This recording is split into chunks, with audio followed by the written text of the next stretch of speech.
prazer. Oi, eu sou Daniela Sinotti, psicoterapeuta. É um prazer estar falando aqui com vocês, com o Maduramente, e fazendo um questionamento, né, sobre o que eu poderia falar e que eu acho que pode contribuir para que as pessoas tenham uma velhice melhor, para que elas possam viver melhor uma idade e o processo do amadurecimento. Eu acredito que uma das coisas centrais que a gente pode melhorar na nossa vida é a nossa relação com o sentimento de culpa. A culpa, ela mina a nossa autoconfiança e ela costuma fazer com que a gente se aprisione a uma ideia de que a gente poderia ter feito melhor e que algo da nossa vida que não deu certo vai tirar o brilho daquilo que a gente pode viver, e isso é uma ilusão.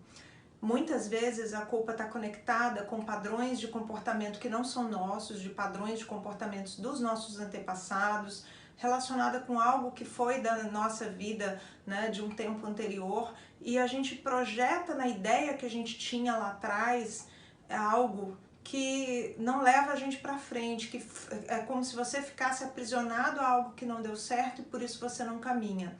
O melhor que você tem a fazer é entender que a função da culpa foi mostrar para você, olha, você pode fazer diferente daqui para frente. E entender isso é um grande avanço. Uma outra questão é a questão da aceitação.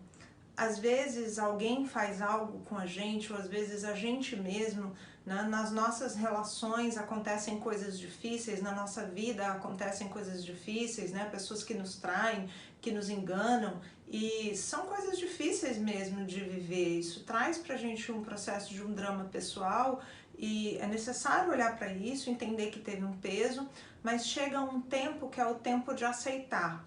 Tudo de ruim que a gente vive tem um tempo de luto que deve ser elaborado, que precisa ser sentido, mas que não pode ficar com a gente tempo demais, prolongando o nosso sofrimento. Então a aceitação é um passo também muito importante se você quer viver com qualidade de vida por muito tempo.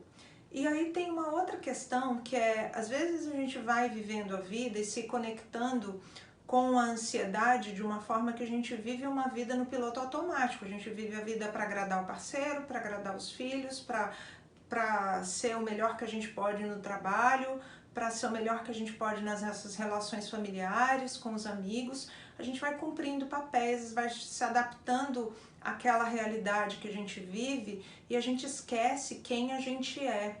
A gente às vezes esquece do que a gente gosta. Uma vez eu me peguei, né, me perguntando qual é mesmo o sorvete que eu gosto. E aí eu parei para pensar, isso não pode ser assim. Eu tenho que saber qual é o meu desejo, eu tenho que estar conectada com aquilo que é o que eu realmente quero. Eu não posso pensar que as minhas escolhas elas vão estar direcionadas a agradar quem vive comigo, a agradar os meus filhos, a agradar aqueles que vêm, porque senão eu estou me auto-sabotando, né? O processo do auto-boicote começa com a vida quando a gente foca em só dar conta das coisas, mas não consegue ter um olhar para nós mesmos. Então o processo da aceitação é muito importante, de reconectar com a sua identidade, de saber o que você gosta, de fazer reviver algo que estava lá atrás e que você deixou morrer. E aí tem um insight que é trazer de volta as nossas partes perdidas, porque ao longo do tempo, com as experiências que a gente tem, com as experiências não assimiladas e com as coisas que vão acontecendo, partes nossas vão se perdendo. Então, se você sente que você não está inteiro na sua vida, faça terapia, busque ajuda, busque se conectar de alguma forma com aquilo que faz sentido para você. Tem uma outra questão, né, que toda pessoa tem o direito a se reconstruir.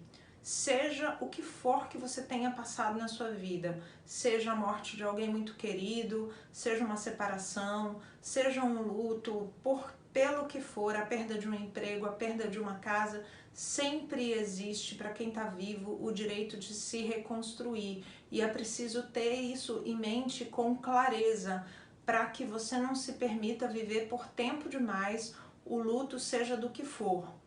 E aí tem uma questão também, que quando a gente se permite passar tempo demais aprisionado em algum tipo de sofrimento, isso leva a gente a um papel de se vitimizar, né? De entender que sou vítima das circunstâncias, da vida, das relações, das coisas que não deram certo, e isso também vai criando um sentimento de amargura, tá? Isso vai deixando a pessoa viver uma vida sem sentido, sem conexão com aquilo que possa trazer para ela um sentido mais profundo da vida. E aí a dica que eu deixo é: você precisa cuidar de você em níveis diferentes. É o nível da alma, é o nível do seu corpo, é o nível da sua mente, das suas ideias, e se exercitar e fazer uma higiene mental. Você precisa olhar para você. Eu digo sempre, se a gente quer ser feliz, a gente precisa ter 3 prioridades, né? E aí, se você quer ser feliz, tenha 3 prioridades. É você, você e você.